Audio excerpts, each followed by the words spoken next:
The University of Melbourne acknowledges the traditional owners of the unceded land on which we work, learn and live. The university also acknowledges and is grateful to the traditional owners, elders and knowledge holders of all Indigenous nations and clans who have been instrumental in our reconciliation journey.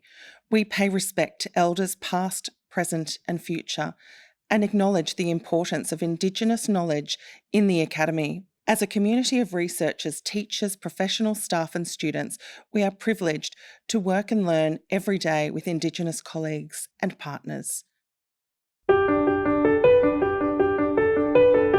Hello and welcome to Talking Teaching, the podcast where we explore research, stories and voices that shape education today. I'm your host, Dr Sophie Specjal. Today's guest is someone whose work has fundamentally changed global education. Laureate Professor Emeritus John Hattie, a world-renowned psychometrician, measurement expert, academic and advisor whose influence has spanned decades and over many continents. John, welcome to Talking Teaching. So John, it's been 15 years since you published Visible Learning. 5 years since retirement, 50 years since starting as an academic, and you have spent 28 years as a head of school or associate dean in 4 different universities. You've served on over 100 university committees, 31 editorial boards, you've received 30 awards, 3 honorary doctorates, and you've been involved in over $60 million worth of grants. You have published over 70 books, you have over 1,400 publications and conference presentations, and you have supervised 221 thesis students, including me. Gosh, that is an absolute mouthful, but is it time to slow down? Is it time to stop? I think if I stopped, I'd fall over. It's fun doing this stuff. It is fun. And in fact, you are one of the most enthusiastic and passionate people I've ever met when it comes to measurement, psychometrics, but also in education. And I think that is what makes you so engaging. So whether it's presenting to a conference of hundreds and thousands, in fact, that I've seen you present at, or working very closely with our team of PhD students together in the Science of Learning and Research Centre, you're always at the heart of everything that you do. You want to make a difference. And you talk about being curious and creative. So can you talk us through a little bit more about your journey and who is John Hattie? How did you start this journey of getting into the educational space and this area of psychometrics? Well, the beauty is I never left it from the day I started school when you were 5. Being brought up in a small country town, horizons were small, no television in the country, we didn't have a car, so what was around was there. And so you had to take every opportunity that came along. And schooling turned out to be something I enjoyed. It was that ability to go deep on some topics. It probably was deep more in terms of content than deep as you and I would probably talk about relationships and understanding. And so that's where it started. Now, the town was such that aspirations were local and becoming a trade was the ultimate that you could do in the town, and I actually did it part of an apprenticeship as a painter and paper hanger. And this is in Timaru, Yes. in New Zealand, yes? Yep. Realised after a year there weren't many skills and I didn't have those, and not enjoying getting up at 7 o'clock on a cold, freezing, frosty South Island morning doing painting outside, and thought that this can't be it. And I have a worry that if I'd stayed there I would have ended up an axe murderer because it was so boring. Fair enough.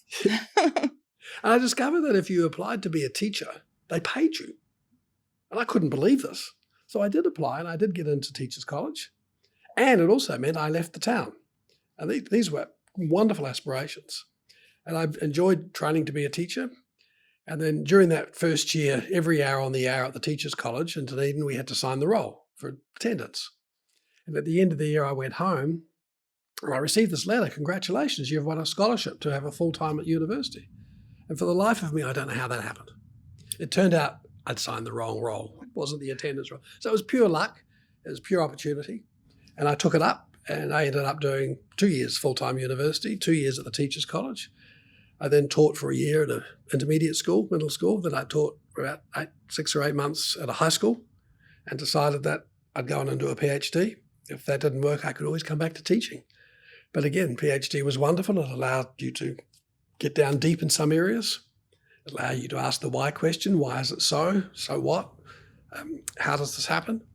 And the rest of my life, they've paid me to be curious. And it's just wonderful. So you went into that area of academia, then you continued on that academic journey and were quite a young professor or doctor at the time. So how did that work? In my first year at university, it was compulsory at those days that you had to do a language to graduate. So I did French in my first year and failed it miserably. And then they changed the rules and they introduced statistics as a language. And so that got me back into the subject that I turned out that I enjoyed the most.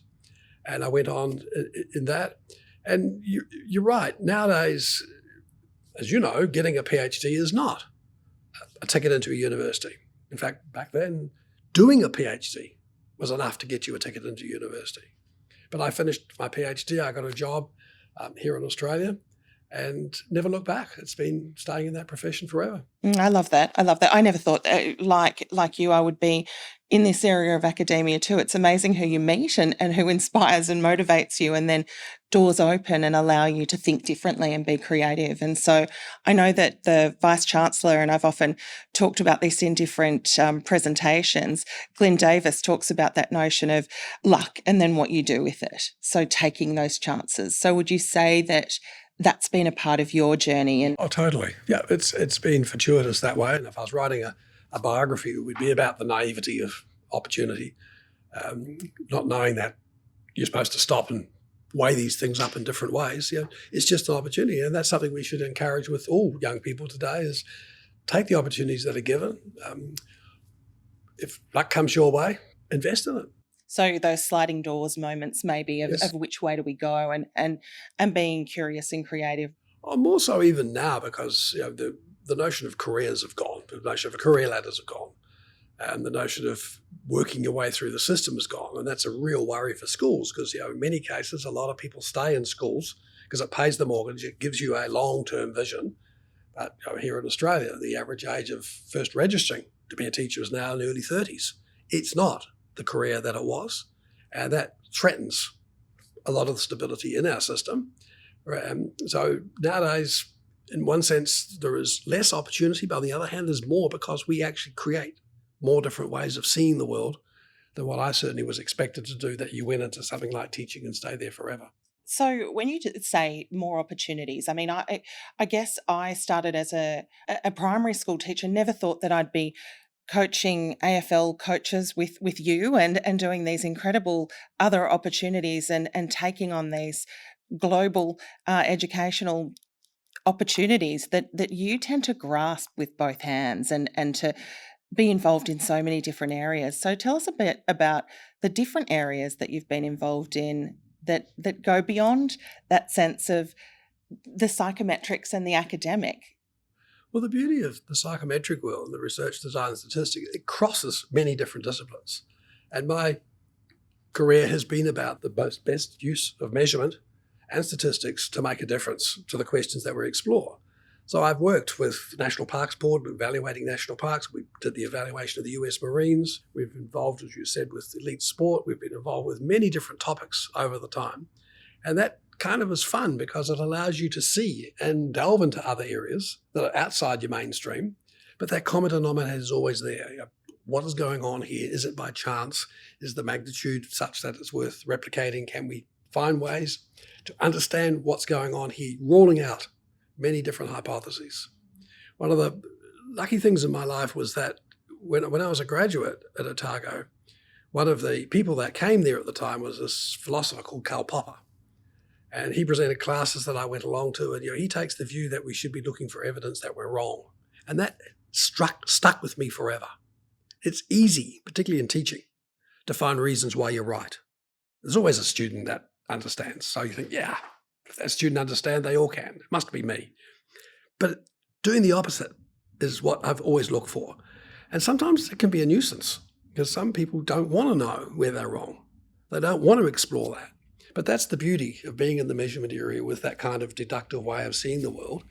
And it's been a pleasure. You've talked about Popper often and that influence. Who else has influenced you as far as theoretical or philosophical thinkers or educational? Who else has been the main driver of your purpose and your thinking? Well, and a bit like me having supervised you, my own supervisor, Rod McDonald, was like that. He was a world-famous psychometrician and developed a lot of the structural modelling that we now use today as if it's been there forever. It wasn't. And he was an unusual man in many ways. He was an Australian. I met him in Canada. I don't know why he took me on as this colonial, even though I'm from New Zealand, not Australia. And he was really, really powerful, that insisted that I knew stuff down to the finest decimal point in terms of the measurement world. He was quite influential that way. He introduced me to the whole world of what you can aim. Like, you can aim low, you can aim middle, and he said, what's the point? Aim high and go for it. And if it doesn't work, he said, it won't work all the time. It didn't work with him all the time. But he had a high hit rate of making a difference. And he never gave up. And that's kind of how I see what I do. I don't want to give up. I want to understand. And sometimes it takes me, like visible learning, it took me 25 years before I started to understand what was going on. And that's the luxury of being in academia, is that you do have that time. Let's dig into visible learning, because you have this area of, you've gone through as an academic, you had published books at that point in that area of psychometrics and measurement. How did they go? It's not a big market. I'm very proud of my first book, three-mode factor analysis. And one of the things I'm proud of is it stayed in print for 25 years. Because in those days, they printed 200 copies and it took 25 years to sell 200 copies. It was a fun thing to do, but it was a different world back then. And it's kind of what you did. You invested in what you knew about. And visible learning was my 10th book. The others 9 have disappeared. What made you go, okay, right, I'm publishing this? It was a very long story. Like my first education conference, the American Education Research Conference, San Francisco, Gene Glass introduced meta-analysis, 1977, if I remember correctly. And so I thought the best way to understand this is to do one, so we did. And then I did a few more. And people are starting to publish these things called meta-analyses because it was quite an exciting new way of looking at literature reviewing. And I remember in the late 80s, early 80s in Washington, University of Washington, I had that epiphanal moment. Maybe it could help me solve one of the things that has always bugged me about teaching. Why is it every teacher can tell you what they do works? Why is it every government tells you their policies work? Why is it every article says it works? Why do we have a profession where everything works? And you and I know as students that wasn't always true. That's right, absolutely. But that's not how the world's seen. And like, have you ever met a teacher who said they were below average? No. And so that moment hit me, thought, okay, maybe I can change the question from what works to what works best. And so I started lining up the meta-analyses, and then wouldn't it be exciting if you could find out under what conditions what worked best, when and for whom, about what topics? So in our jargon, the moderators. And so I started doing that, and in the early days, there weren't that many meta-analyses. I had about 80, I think. So I kept collecting them, and then over the years, I went to New Zealand around the year 2000 for a position at Auckland, and I decided to put it away. I kind of done it. And then I thought, I've done all this stuff, I might as well write it up. So I wrote up, with no pressure, I wrote up this thing called Visible Learning. I published it, and I thought it would be forgotten. It didn't work out that way. Well, it was actually called the Holy Grail, wasn't it? Not by me. No, Monty definitely Python not by couldn't you. find the Holy Grail. But people grabbed a hold of it. It then spread. People said, I want to do this. And then Visible Learning for Teachers came out, which I think, again, was such a game changer for you because it talked about the strategies. You went from not just that research, but starting to really speak the language of the people that were listening. Yeah, it did have that effect. And in many senses, that was great. On the other hand, it soon became obvious that people were misinterpreting what I was trying to say by looking at that league table and looking at the things at the top, because it was the pattern underlying that I was trying to get at. And so I've spent the last 15 years correcting myself and trying to get that message out there that it is about underlying things, not just the methods themselves. Absolutely. But I'm very grateful because it's opened doors. It's given me great critics, and it's allowed me to explore even deeper into some of those subjects. So what are the criticisms of meta-analysis? Well, look, I think the best criticism I've ever had was my colleague in Auckland, Alison Jones, listened to me one day and she said, "I'm stunned, John, that you know classrooms to the second decimal point." And she's right. And this is why people like Graham Nuttall's work, where he went into classroom for years. Peter Blatchford's about to produce a book. He's gone into classroom for years, and there's not much between. And this is why your own work, Sophie, of going into classrooms, it's much more intense. It requires much more involvement and time. And that's the bit that's missing from the visible learning. Yes, you get that sense of classrooms there, but I wish that whole social psychology of classrooms would be stronger, that would match up classroom observation work that my wife Janet has been using for many years. We've added that as another data point. Since we've started, we work at about 10,000 schools around the world in any one year. I get data from that. That's had a richness that was not there from the meta-analyses. I'm still stunned that there are very, very few moderators. There are very few things that change the story. What works best for all kids in nearly all contexts. And that upsets some people. That's contestable. I hope someone does find some context where it makes the difference. I also hope that teachers are aware of their own specific context, which is why we changed the theme to that league table to know thy impact. Yes, these are probabilities. Choose these things, high probability of impact.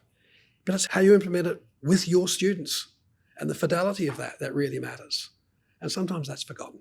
Absolutely. I think that the notion of know thy impact is certainly that piece. I remember first meeting you, and this is literally going back probably back to that point of, 2010, 2011, when you first came to the University of Melbourne and coming in going, can you explain the league table? And it was like, it's not about that. It's about the robust discussions.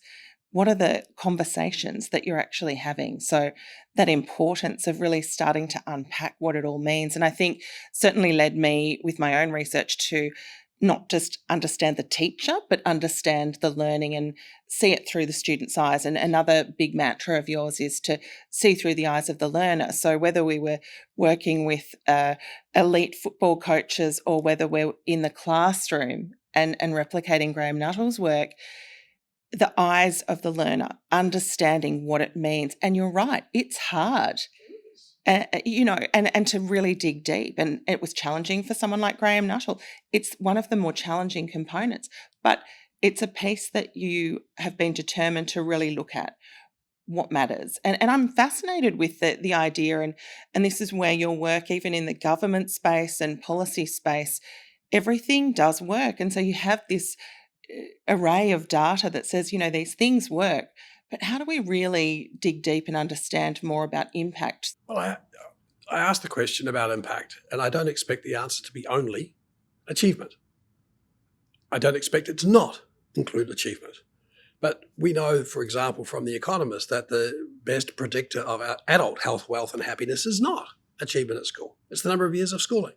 So to what degree are schools inviting places for students to come to? Do students feel they belong in this place called learning? And I think we've got some serious questions to ask that we're not a selection mechanism towards tertiary. We are a way of attracting students to stay in this system and want to invest in learning.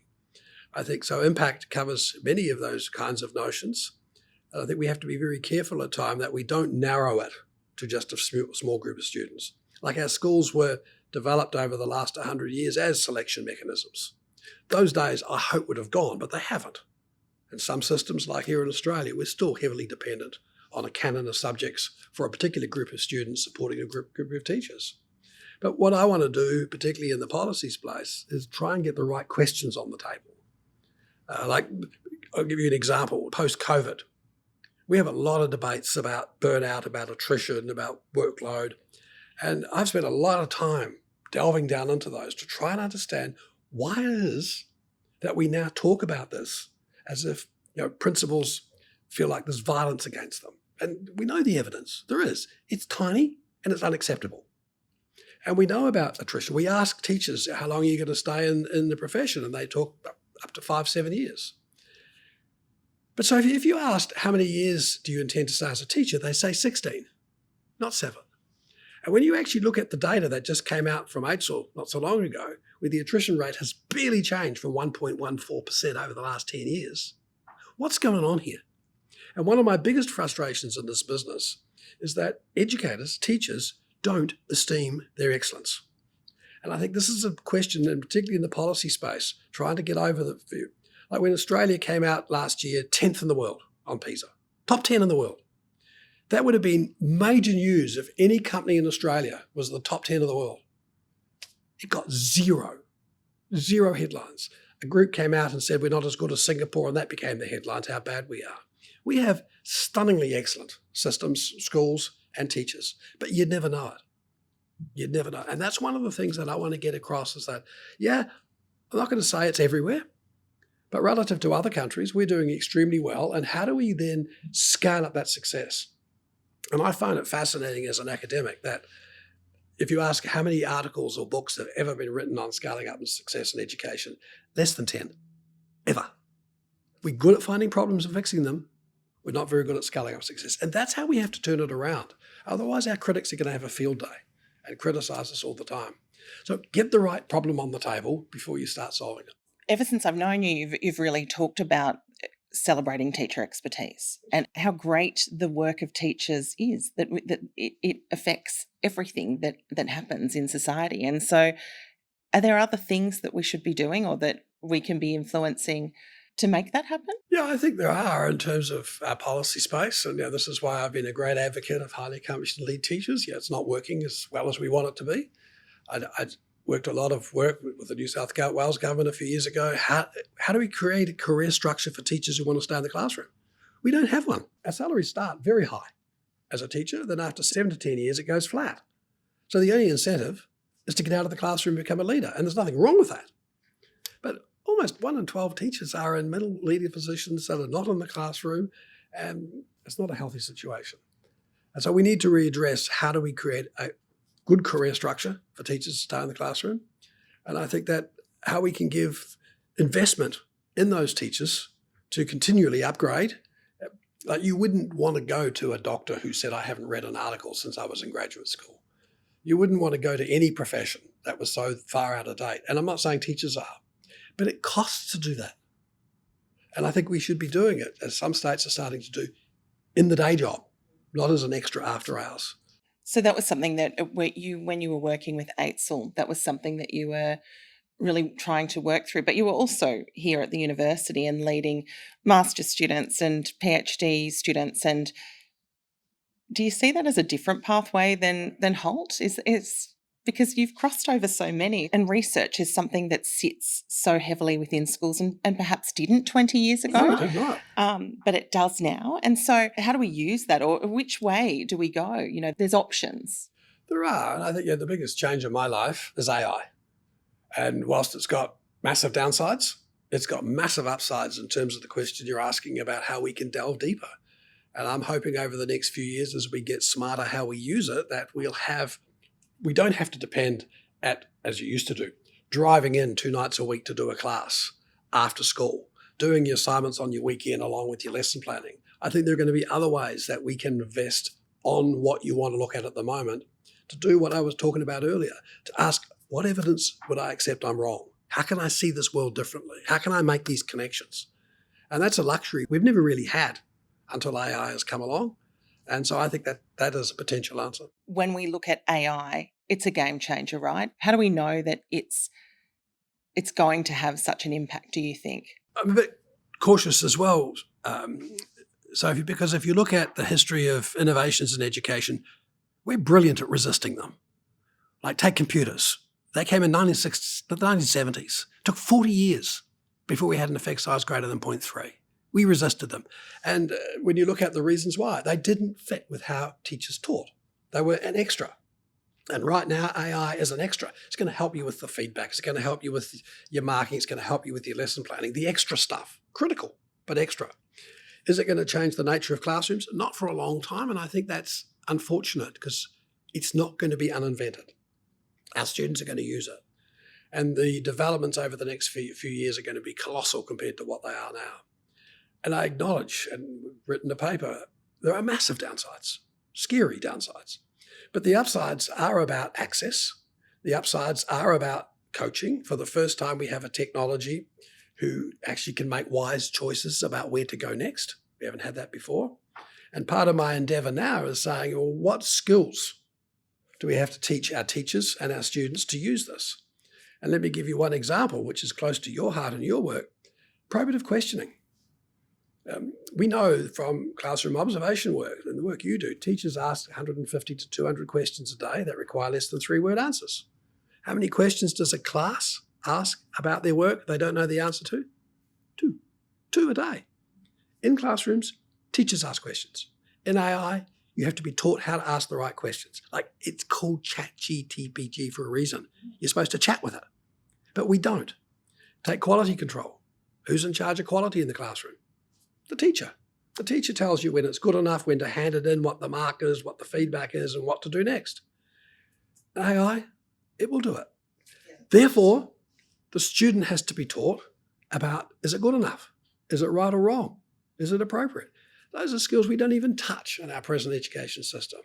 And so I'm hoping that we will learn very quickly that we have to teach those skills. And going back to the question you asked, and what an opportunity then it will have us to be curious and more curious and curiouser using these tools. I think it is absolutely something that we need to look at differently. And if you were to describe what the purpose of education is, what would you say? I think it's to develop a way of thinking. And that has cultural implications because we live in a culture, and part of what we want to do as adults is pass on the best of what we think our culture is. At the same time, we want our students to question that and to be openly critical and to build a better society that we leave to them, which in many cases means dismantling some of the things that we thought were incredibly valuable. That's how society progresses. It also requires that ethics of thinking. I think the two big things today compared to when I was at school, respect for self and respect for others.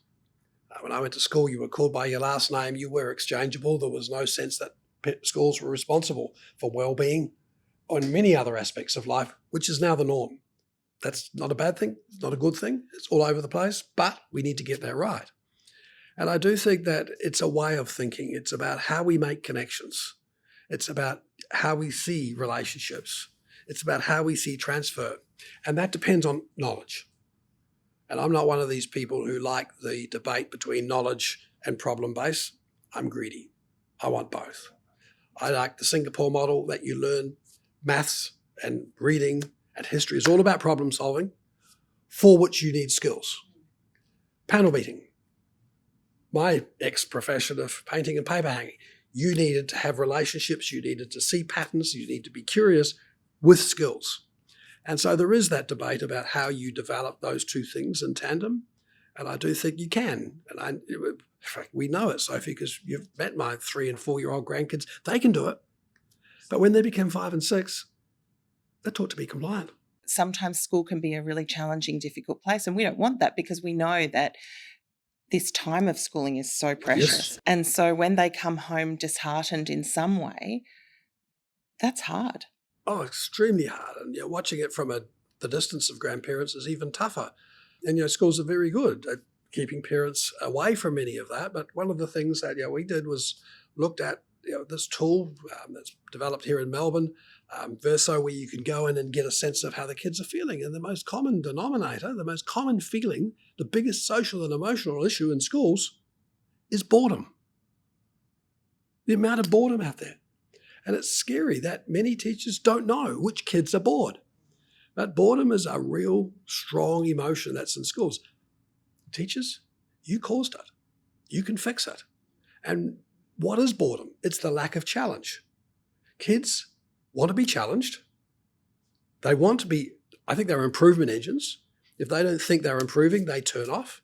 If the challenge is too hard, they don't engage. If the challenge is too easy.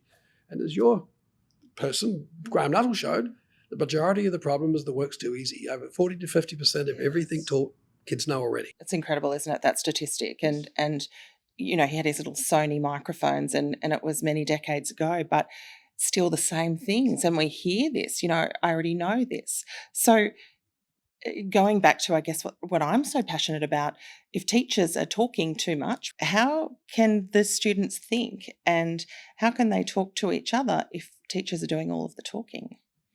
Well, I want to jump. Part of the problem is our policy. We have policy levers. The biggest policy lever and the easiest policy lever is curriculum. And in Australia, we change the curriculum in some state almost every year. If you ever printed out the Australian curriculum, you'd print out thousands, literally thousands and thousands of pages. And every curriculum review says, oh, we're going to reduce the curriculum by adding more. I reckon if we had a law that said curriculum should be half, like the New Zealand curriculum when I left was 79 pages for every subject, for every year group. It's now doubled to 140. Ours is in the 4,000 or 5,000 pages. I want to reduce half the curriculum so we can go deeper. And it's that deeper that turns kids on. They don't want to be playing Jeopardy, to be playing knowledge and being whiz kids.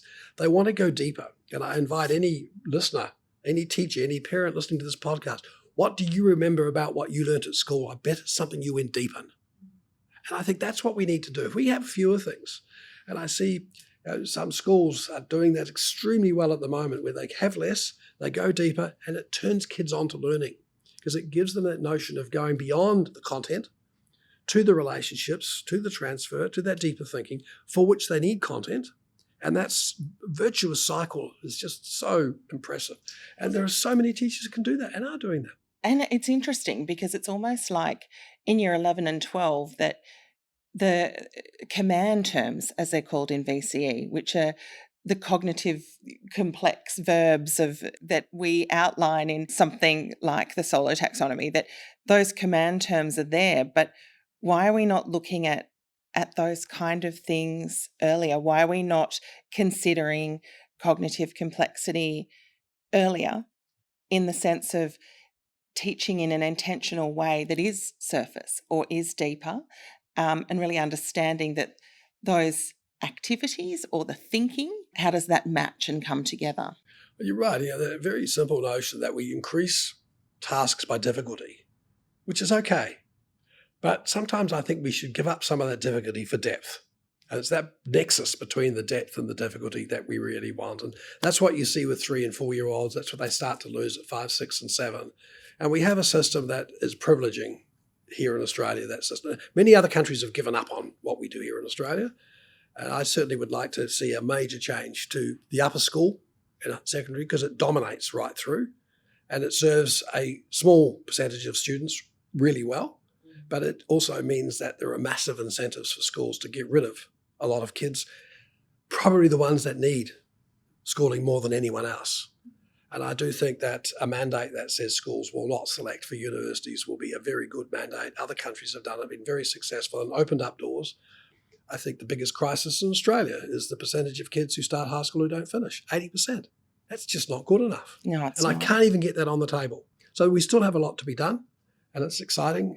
But as you know, I'm no longer involved in the AIDSL side of things anymore. Others are doing those kind of policy issues. And I do hope we have a brave person who can come up and put that problem firmly on the table. So even though you've said you're retired, but you're still so busy and you're so curious and involved in all of this exceptional work, what's happening now? What are you doing right now? One of the things I never realised about retirement, Sophie, is that I no longer have to go to finance committees. I don't have to go to meetings. I don't have to worry about sensitive egos in the same way you had to when you were involved at a university. Universities are interesting places, and I've never regretted a moment being in them. And I think it's a wonderful profession. And so now I have much more choice to do what I want to do, when I want to do it, at the speed I want to do it. I have been able to go into some topics, new topics that I never touched before, in much deeper ways, and that's been really fun. So retirement's a great job. Thank you for all that you do and all that you continue to do, and I'm sure that you will stay curious and creative and take that to that very next step. I guess as a final thought, what advice would you give for our listeners who want to really make a difference like you have? What can they do? Well, the cliche is don't just ask what is so, ask so what? Keeping up that evaluative way of thinking about the world. And I'll return the favour here in the sense that the best thing about being an academic is working with graduate students. And that privilege of working with 221, like think about it, Sophie, you pay to come to the university, you do all the work, you teach me stuff, and I get paid for it as a job. It's a luxury. The best thing about being an academic is working with graduate students. And the beauty of graduate students is that they get down deep, very deep into topics. And that's allowed me to explore with you things that I could never have done by myself. And it's that interaction where my job is to keep questioning you. What's the connection? What's the relationship? So once again, you do all the work. I get all the benefit. That's the beauty of this world, is how do you use other people to explore and test your theories? How do you take that, hey, you don't know enough here, you could be wrong, and treat that as an opportunity? That's the beauty of living in this world. I think that you take such a big part of that into that journey as well. And one of the things that I remember in our very first meeting, you said, "What do you mean by that?" And I remember thinking, gosh, what did I say? So from that point on, with all of my conversations, I try very hard to say things and actually be purposeful and meaningful about it and remember exactly what I'm saying, because you do question so deeply and you challenge all of those that are lucky enough to work directly with you. And I would say to any teachers out there who want to get involved, whether it is HALT or whether it is a master's or whether it is a PhD, to find what you're passionate about. And for me, it was about talking and communication. And that journey just never ends, does it? It expands, and you become part of this collective way of trying to make a difference. But you, John Hattie, have made such a difference, as I've said, and congratulations on your retirement, which doesn't really sound like a retirement, but for your beautiful grandchildren to be able to spend more time with them and to continue the great work and keep inspiring and motivating all of the people that you do. Thank you. Thank you for joining me today on Talking Teaching. Thank you, Sophie. A heartfelt thank you to you, John, for your generosity, your intellectual rigour and synthesis of thinking, and the deep questions that you continue to ask with such passion and such enthusiasm. From psychometrics to storytelling, visible learning to MetaX, from shaping national policy to mentoring and coaching, your impact is not only visible, but also deeply human. Thank you for joining me today on Talking Teaching. To our listeners across the globe, thank you for listening. And until next time, keep evaluating what matters and recognising your impact. Let's keep talking and let's keep teaching. This podcast was recorded in July 2025.